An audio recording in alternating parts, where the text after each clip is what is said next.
buy your work because I love that I'm buying my work also. I hope somebody else wants to buy my work too.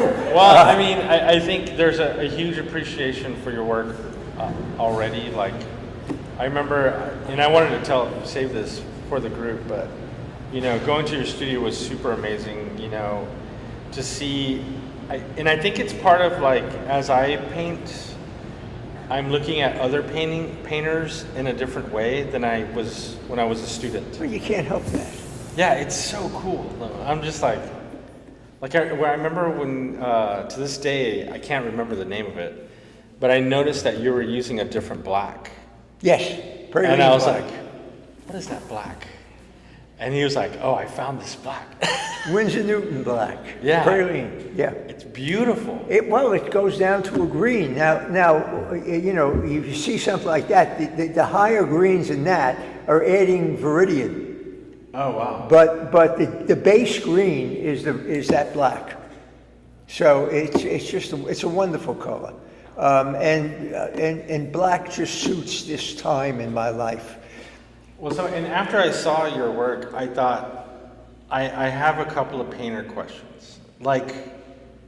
I know there's lots of rules in oil painting, what is it, the thin and over fat, there's different ways of grounding. What are Bill Anzalone's, what are your rules? What do you do? Because I notice how you never work on a white canvas. Oh, okay, cool. That's the first thing. Because, what I learned about that was when I discovered the red bowl ground. Now, this goes way back to when I was painting figures. Wow. And I started reading about that. And all these figure painters back in the Renaissance and forward painted on grounds. And a lot of them used that for the skin tone, so that they paint away from that. And then all this, a little umber and white for a reflected light, and a highlight with some sienna and some red, and that was it, and you could get a lot done. So I started using grounds almost immediately, and I much prefer to start in the middle and go light and dark. Oh, wow. Which makes, Yeah, because you're starting middle ground, and then you're able to go back. Sure, but you're not the same kind of painter. No, not at all. No, because you lay it onto the white canvas. Yeah, I don't have rules. Well, that's why I was so admired your work, and I was like, but I can also tell you that you're tapping into a vocabulary of old master method, but at the same time, I'm like, no, this is different. I kind of hope so, man. No, you're. Yeah, the way I see it, it's you're really taking to the idea of application, that it's not like you're blending, you're really just applying. Yeah, well, it's layering. Yeah, it's just completely nothing but layers. But you're a boundary painter. Yeah. And that's, I did a talk a little while ago, and I was talking about the fact that I can't stand boundaries. That I spend all my time worrying about edges and how to soften an edge and how to make edges work. And you knife the edge in. Yeah. And that's the nature of the beast. Right. And that's what makes us different. Yeah.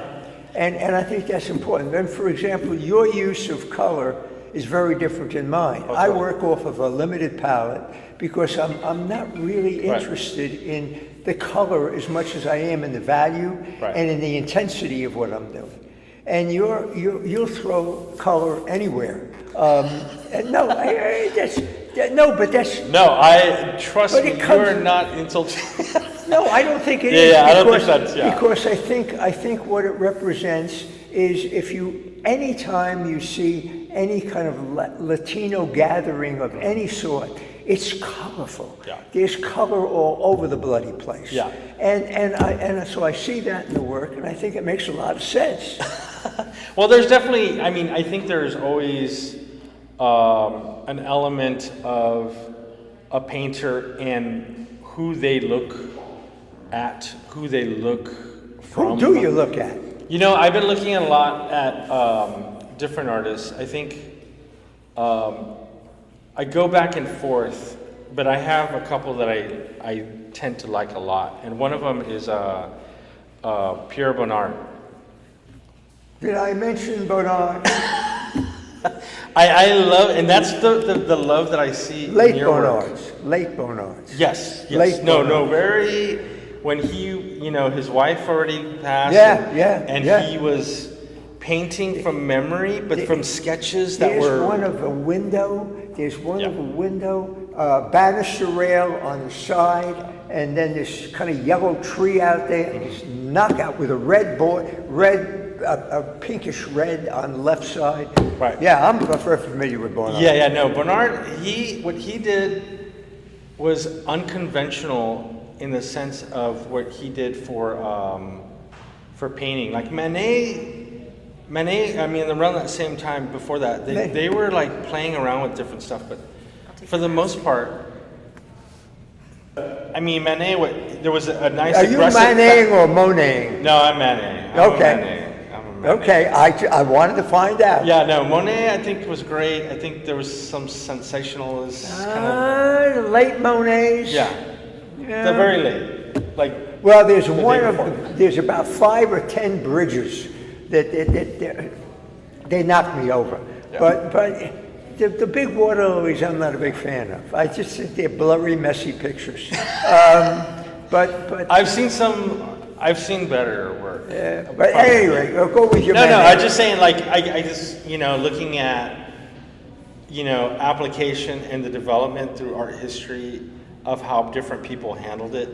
And I think, Bernard was one of the ones that really appealed to me because, I mean, you wouldn't think that, I think. When you look at my work, I don't think people think that, wow, he's really looking at Bernard. Well, no, I mean, there's a color thing that happens, but you, from what I can gather, from what I've seen of your work, and from what I've heard or read about you, you're very concerned about the Latino relationship to really the environment of San Antonio or of what, let's just be frank about it, of white America. Right.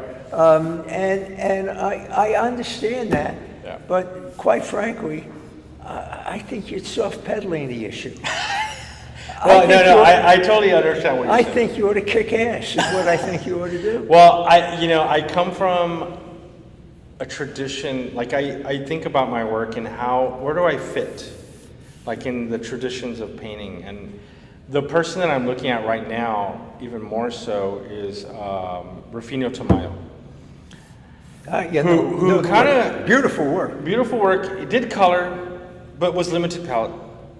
It was more about intensity of hue. But he's more like I am as a painter. Yeah, totally. And that's why when I see your work, I think about, and actually, if you think about Philip Guston, Jackson Pollock, when they were creating work, Willem de Kooning, they all referenced the Mexican muralists and Rafinho Tamayo as one of those artists that they were like, wait, let's look at Europe, but what's going on over there is nuts. Well, so it's kind of nice to see that Tamayo, there was a whole bunch of Cuban artists also. Lamb, right. And there was the one who did these spatial kind of things. Mireles. Yeah, and so there has been, but those guys were very much influenced by Europe, right? And the Surrealist movement, right? And see, I don't think you should get influenced by that stuff. Right. I think pointing to Tamayo, I think, is a good step. Of course, he was one of the people that I picked out long time ago that I thought, this guy can paint. Oh yeah. And you know what I'm saying? And I think the density of his color it takes overlay. He's a good painter. Well, and it's funny because me and Nancy are actually talking about that as well. It's like, I think in my progression of being a figurative, literal painter, for the last 2 years, I'm starting to understand the medium that I've never even thought of. I mean, I was always based on, I need to get images out of my head onto a surface. Well, now I'm concerned about the surface. Yeah. Which is kind of interesting to see, like, in the practice. So, like, And I don't ever think that, you know, in my work that I've reached, you know, the epic of like, man, that's the style. I'm like, no. It's always, things are always changing and evolving, and I think that's beautiful in that. I'll tell you what I think you should try sometime.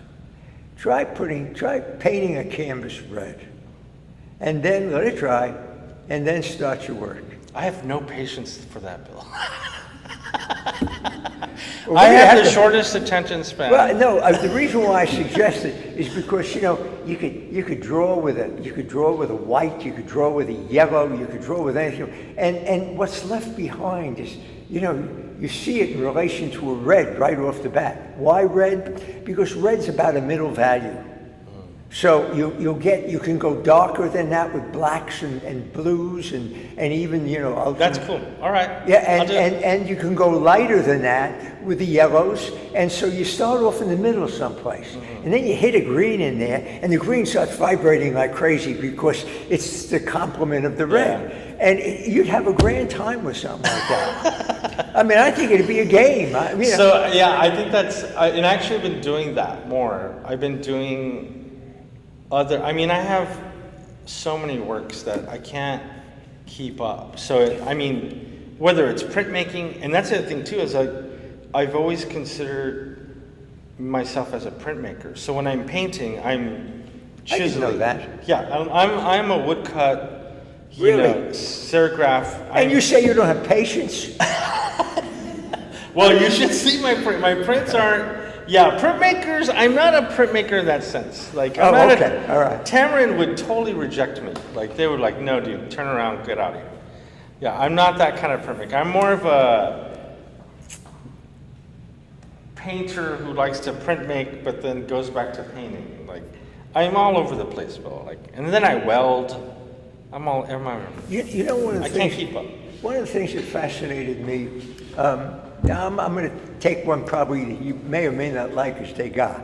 Yeah. But Degas, and this is something, do you have access to a press? Yes. What Degas did was he did monoprints. In essence, he would sit there with something right on the table of the press, but paint a picture, color, and everything else. Run a print of it, so you have a monoprint. Then he'd take and run a second, which was not as vivid as the first, but the image was there. And then he'd pastel that. That's what was the basis of a lot of pastels. Really? Was that second monoprint. And I thought, you could, if you have access to a fairly large press, you could put a large piece of paper down, fiddle around with something like that on top of a stone or on top of a piece of plastic glass or something, and then run it through the press, and then take it out and paint on it. Well, I think that's the direction too I'm going. Like, I go back after painting for the last couple of solid years. Now I go back to the press because we have I've got 4 presses, and so I go in there and I'm like, oh God, you're gonna have a good time. I'm like, okay, maybe I should try what I do here on the canvas as a printmaker. Sure, absolutely. It's a lot of work. So what? I'm scared, Bill. I'm kidding. I'm not. No, man. No, never that. Okay. I think the only thing to do is to do what's necessary. And what's necessary is to move on. What you did yesterday is done. Yeah. What you do tomorrow is what counts. Right. I think, God, if you got an idea like that, I'd go for it in a second. Yeah, no, I think that's exactly where I'm at. Where, you know, I guess it's like language. You know what I mean? You figure it out, and then you got to use it. Yeah. Kind of thing. And I think, you know, I'm always in that flux of, I never want to be still. I can't. Well, but that's it. Move on. You're in a better position. I mean, moving on for me is a little tough. I don't know how much room I got to move. Well, you've done a lot of moving. Yeah. So but I mean, don't waste an instant. Yeah. Don't waste an instant. Time. This is something that you don't understand yet, but that I am totally aware of is the value of time. Yeah. People waste my time. I get furious. They can waste my money. They can waste anything they want, but they can't waste my time. Yeah. And that's something you can't give up. Don't let it be tomorrow that you're going to do it now. Do it. Yeah. Do what you want to do. Don't screw around with this stuff. All right, damn it. I gotta go, y'all. I gotta go. And on that note, I shouldn't have said that, maybe. No, that's perfect. Well, I don't know that I should be saying those things. No, I think that's amazing. That's the best But compliment. but I think that there's a thing about. I had a guy. I don't know if you know Charles. What the hell is his first two names? He's now the head of the painting program at the University of Houston. He was my graduate student when he came, and he comes in. And he says, he introduces himself, I introduce myself. I says, well, what do you got to show me? So he starts pulling out all of his canvases. And they're all black musicians playing the trumpet, playing the drums. And I said, I was talking to him, I said, well, what are you about? And he says, well, I'm about being a black artist. And I said, well, you're doing what everybody else is doing. I said, what are you wasting your time for? Right. And I said, you want to be a black artist? Say something. Don't just give me what everybody else is doing. Right. So it's like he was wasting his time. But they were perfectly good paintings. Right. You couldn't argue with the quality of the work, but it was just he didn't want to move on. You can't not move on. No, and there's tons of examples that we can look at where there's a progression of work within an artist's repertoire. Yeah, look at Bernard. Yeah. He went from everything to everything else. He started off as a nabbi. Yeah. And then went through a whole series of relatively unimpressive paintings. And then all of a sudden just comes to life in the 30s. Yeah. Beyond belief. And then the 40s, and then his wife dies, and they said, stop him. Some of those really great Bernards are late 30s. Yeah. And good stuff. So at any rate, we're on the same page. Yeah, no, I love it. Thank you, Bill. You want to go? Can we move that camera into your room over there? I think we should do that because we should be in there with his work. All right, cool. I am interested in the attention span part, and I think that's what we're talking about. The physical time of looking at an image and then staying with that image, and the development, the crazy talk of what goes through the artist's mind as they're applying paint.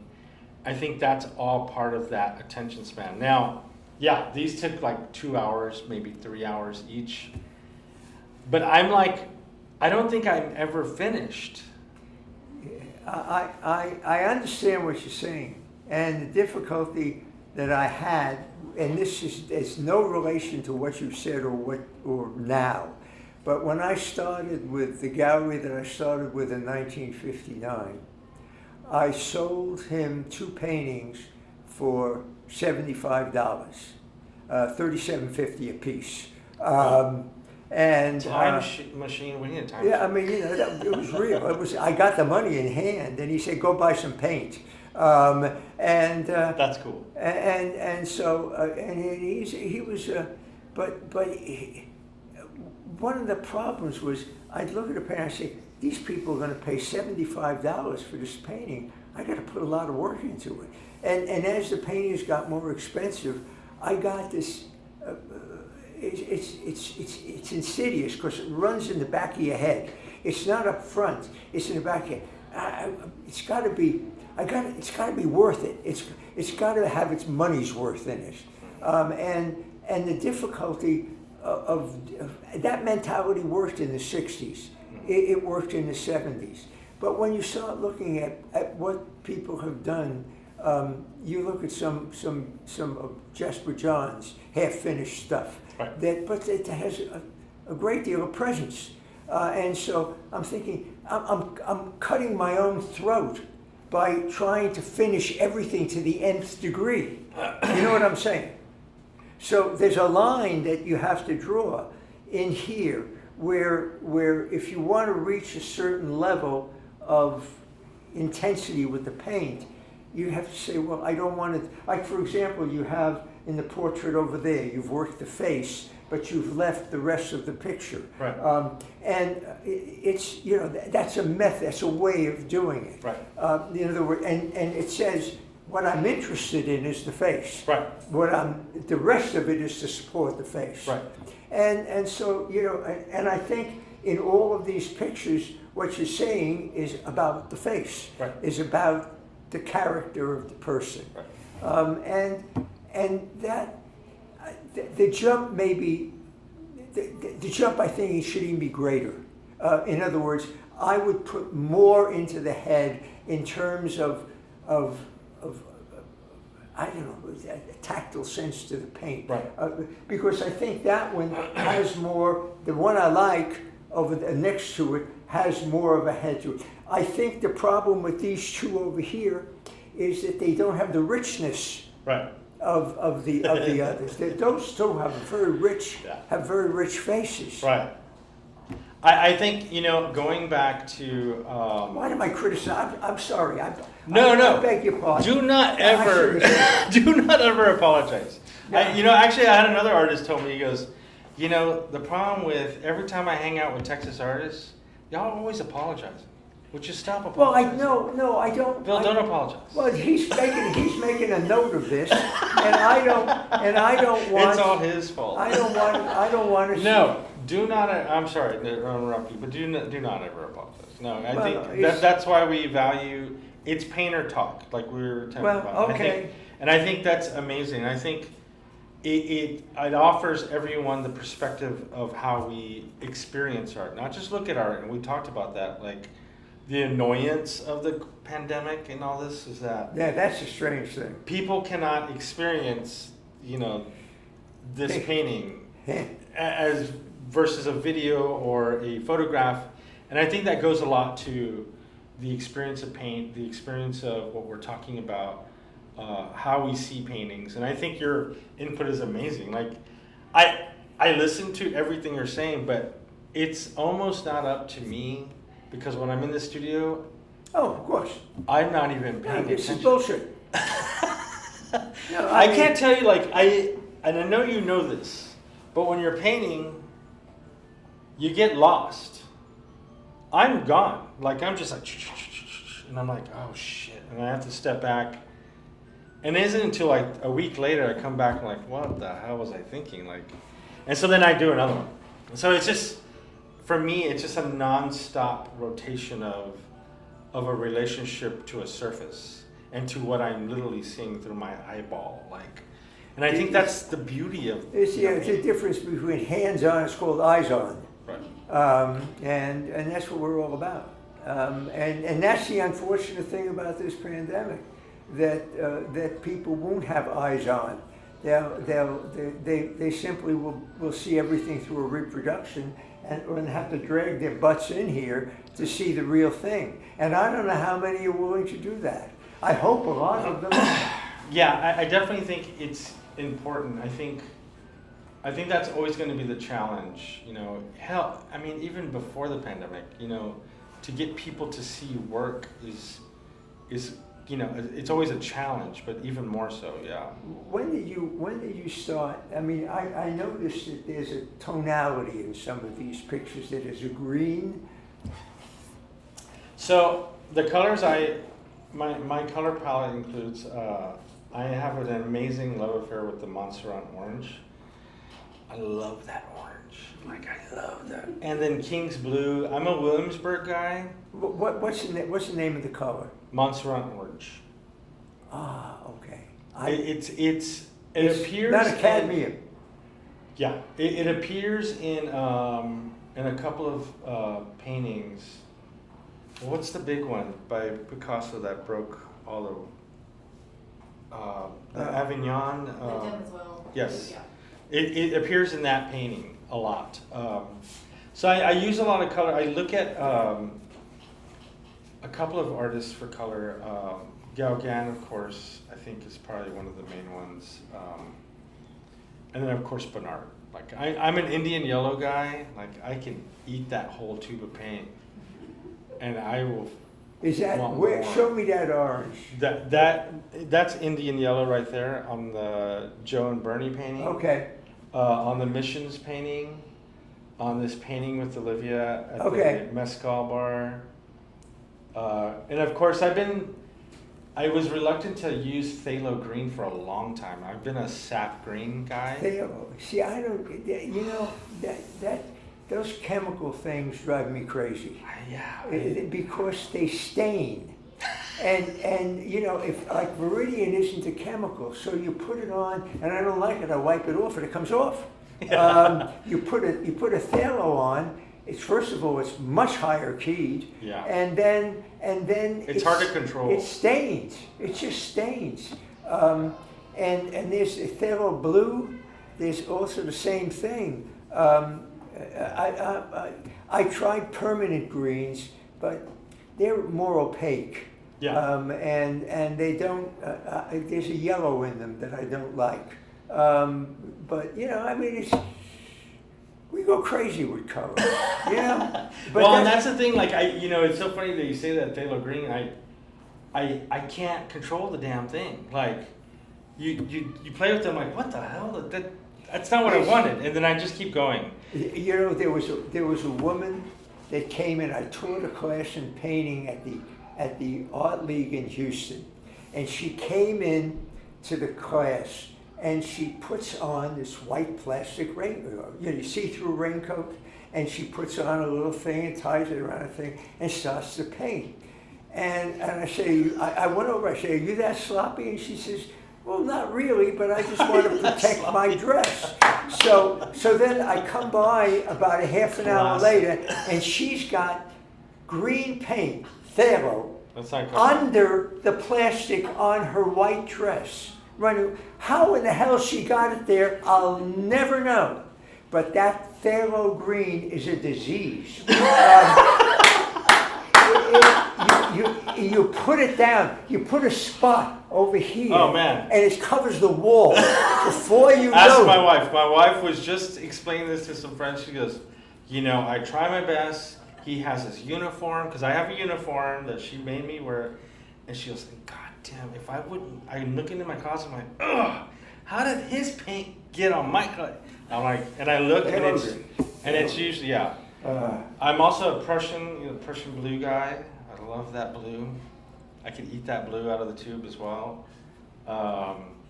Yeah, the sap green is, I like how hard Sap green, that's a yellow green, isn't it? Yeah, it's like a chunky, like when you pour it, when you put it on the palette, it's like it never thins down. It just stays like chunky cottage cheese paint or something.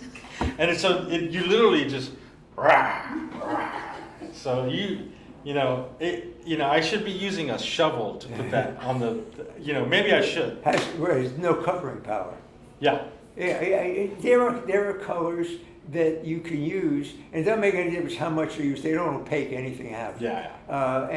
And there are, it's like I switched to lead, white lead. Well, it's called Permits silver white. Okay. But it's basically a lead-based paint rather than titanium, because titanium takes too long to dry. Yeah. But my paintings are heavy. That's cool. I mean, very heavy. I think Lucian Freud does that as well. I think he uses that heavy white. Yeah, well, and it holds its body, and if they drop the bomb, you can get behind the paintings. There's rationale. Well, now we know now. There's rationale. One of those pictures, you buy 2 or 3 of those, which You're good. You're safe. You're safe, man. It's really cool. That's amazing. Yeah, no, I love that about painting, that I never thought it could get this crazy, and I think I definitely get caught up in like imagery and You figurative. bring up Pollock all the time. Yeah. Why do you bring up? You like Pollock a lot? I do. Pollock? Jackson Pollock? Yeah. I'm not a huge fan of his work, but I do like that he, changed the application game. I think his use of industrial chemical type of stuff was pretty romantic in a sense. But like even going back to Siqueiros, because that's who they were looking at. Siqueiros used car paint for his murals and his large pieces, and I think there was that industrial age, modernization. Like, let's just really fuck up our bodies, and I'm like, all right, guys. Look at Diebenkorn's early work, and it was done with commercial paint. But that's not. It's like, how does Jackson Pollock changed with what he did the way people thought about painting? In other words, it was a sea change in the way people think about painting. Yeah. Same way with Squeegee. Gerhard Richter. Gerhard Richter is brilliant. Yeah. The reason why he's brilliant is not because of the painting. The reason why he's brilliant is because he's found a way to paint where he has absolutely no concept of what the hell he's doing. He just keeps using the squeegee until it reaches a painting. And then he says, I exercise my role as an artist to say that's where to stop. But aside from that, he has no idea what he's doing when he begins. Right. And do you have that, have you seen that CD of him? And he's take the big brush and he makes these, and they're really not bad little pictures in and of themselves. But then he takes a squeegee and they just disappear completely.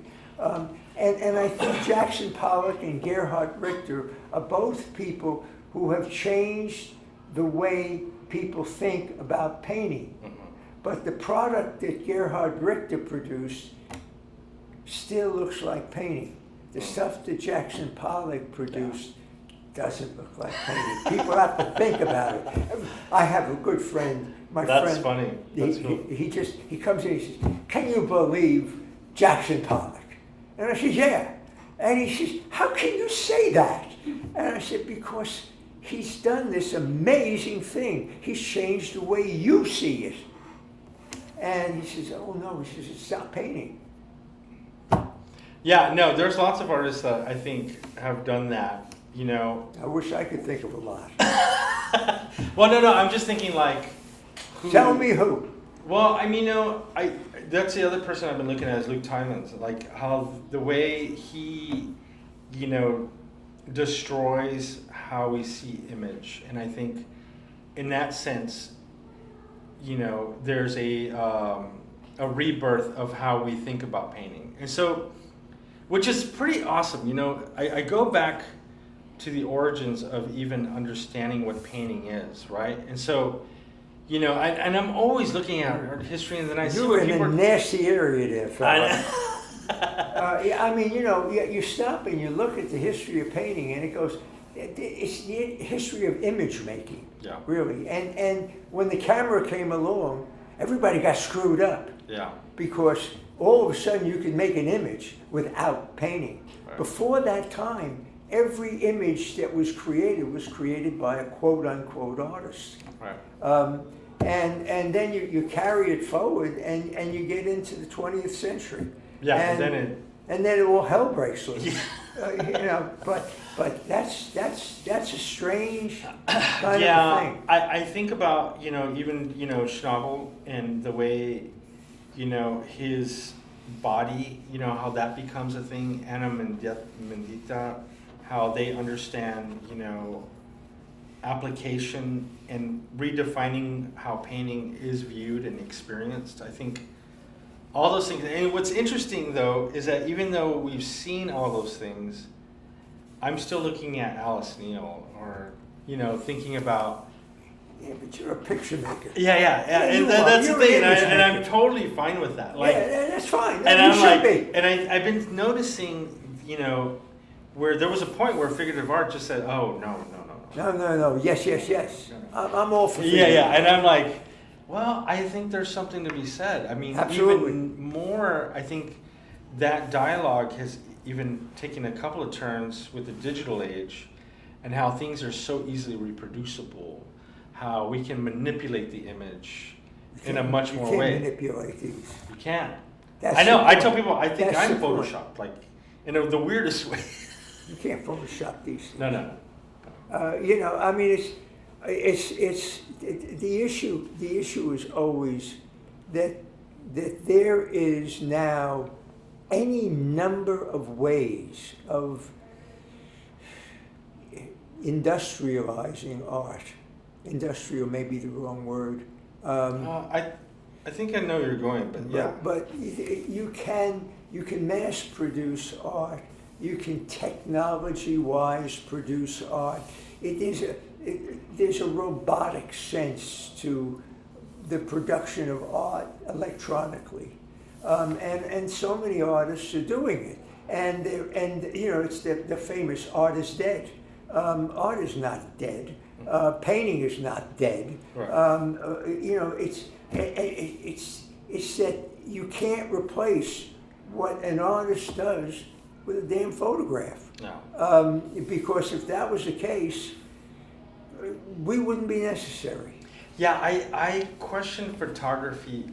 I mean, we should all question photography. Well, I love photography, but there's the way I it's know where present. you go. I know where you go. There's a difference between Ansel Adams and what's being done today. Yeah. There's, you know, That's more painting, I think. Yeah, I mean, light this man sat on a damn mountain waiting for the light that he wanted for days and then take a photograph.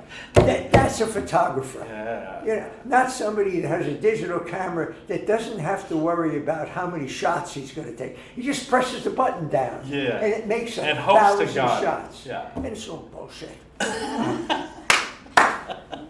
I truly believe that. And I think that, you know, referencing another artist with the battles of photography, like Hockney, and how he talked about, you know, how he just essentially destroyed a lot of art historical paintings. Like, if you look at this, what was being done now, and then the whole lens and tricks of. You know, you bring up Hockney and those photograph things that he took with the Polaroids and build them up. But you know what he's doing today? Plein air painting. I know. I fucking love that. You know why? Because he's destroying the entire industrialization. He's destroying digital. He's like, you're going to see the evidence of what I saw, and I'm painting directly. It's a direct action. Yeah, he's out there. He's out there. Oh, doing so it. that's exactly the line. Like that painting was done outside. I was right in front of the Mission San Jose in San Antonio. This is in Terlingua. And so like there's something, I'm hauling ass, Bill, because the light No, I understand. does not stay still. Clouds don't stop. I mean, yeah, it just doesn't stop. And I'm just, so what you're seeing is 2 hours of me hauling ass, trying not to think, trying to think, and trying not to think. And like, I'm like, oh shit, where's the cup? Like, oh my God, I don't like. On my little wall stuck on photographs is one of me standing out in the field with one. I have one of those French easels. So it takes you half an hour. You pull out all the legs and you do all that. It's really nifty things. I go out there. I take my 38 in my back pocket, and then I have to carry that and a canvas. And you can usually carry the canvas in the rack with it. Yeah. But a lot of times I took two, of course you never can tell. And you go out and you do that. Yeah. But for me it was always get the information down and then take it back and finish it. Well, and that's where I've been doing now. Like, That's where we differ. yeah, and it's a little, that's where I have time. Like now I've been doing, just taking a drawing pad and just drawing, but now the drawings are like super badass. I'm like, oh man, how can I make a painting out of this? And so the drawings are better than the paintings. I'm like, oh, don't even think about that. That's not for today. Do it on the press.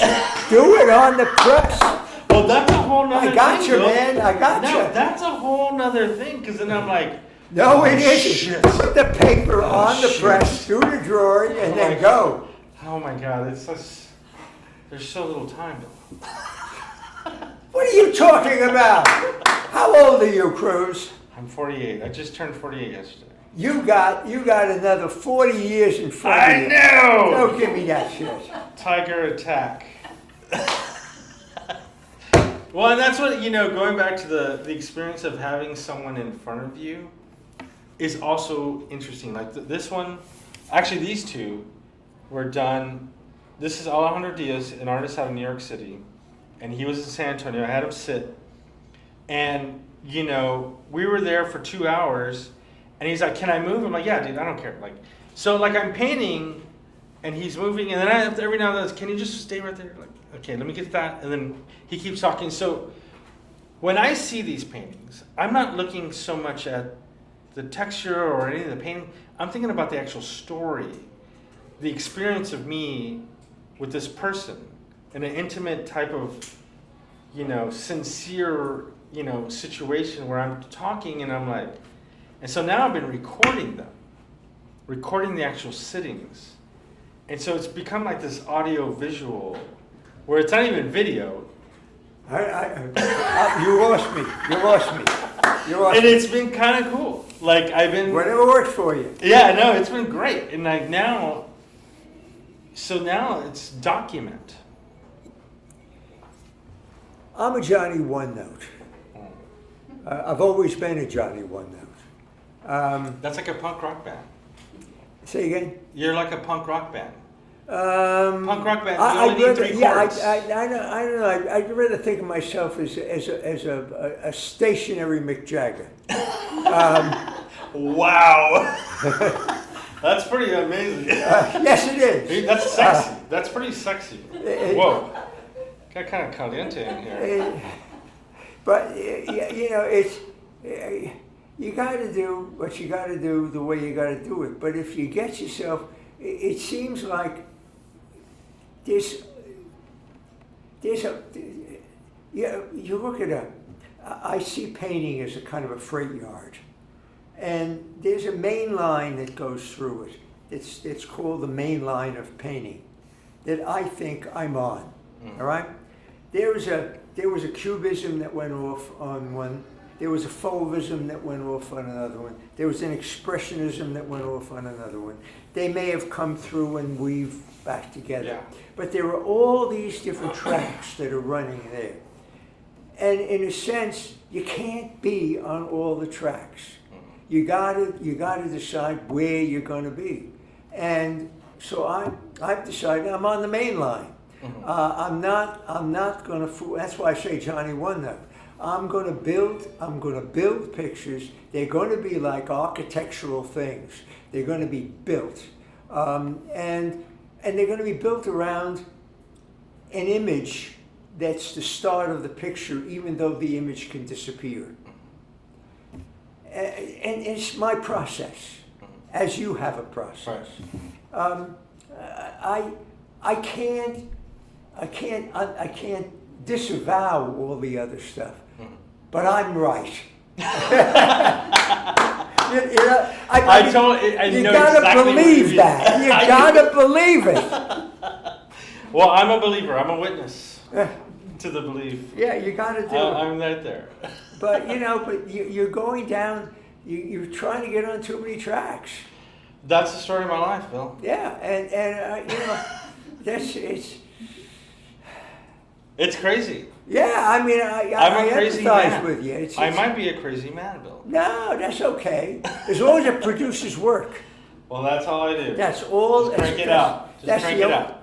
Production is what it's all about. If you're not making stuff all the time, it's not worth the effort. That's actually what I tell. I actually have younger folks who come to me and like, how do you do it, Cruz? I'm like, I just work. Yeah, that's exactly right. You just fucking work. You crank out work, and you let someone else figure it out, or you try to figure it out. But that's the whole point of working. It's just keep it up. And I tell that to all the younger artists, like, and they're like, well, I need you to see these 2 paintings. Like, oh, Papa, no, you need to You need to get out of here. You need to crank it out. Everything. Do it all. Whatever, we're at the end of this pretty much for me because we got to get back in the car shortly. Yeah, y'all gotta go. We got to go. Well, you're going to stay tonight? Yeah, we're staying here tonight. Good. We're looking at some property. How's the daughter doing? She's doing so much better. Okay. We had a little drama this morning, but she's doing better. Okay. So she's back at home with the nanny. We're getting updates. This is my life, Bill. Multi-tracks. That's a tough thing. I had one child, and she's with me today. She lives close by. That's cool. We took photographs last night. This friend of mine is putting together a book on in the pandemic, people on porches. Oh yes, I've seen that. And so he came by with his friend, and they photographed my daughter and I together on the porch. So it's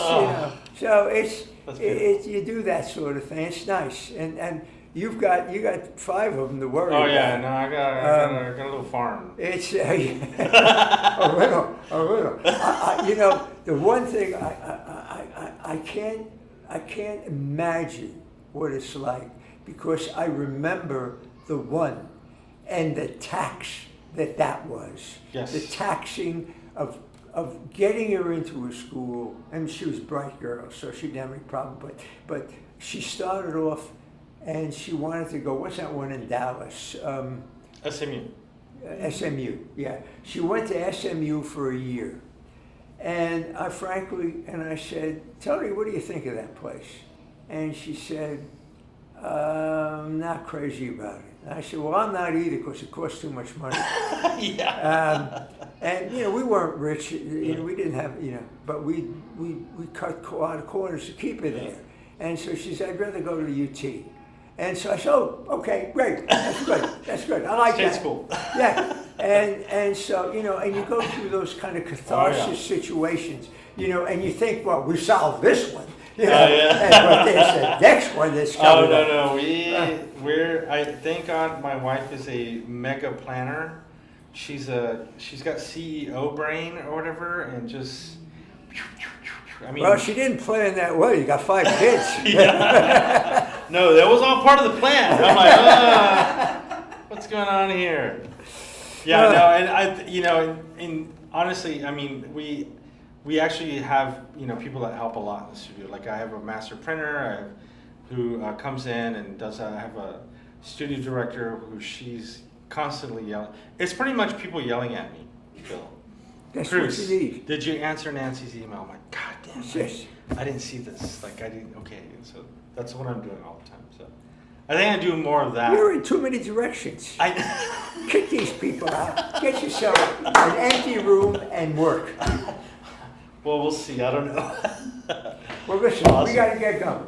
Awesome. Thank you, Bill. This is amazing. No, I thank you very much.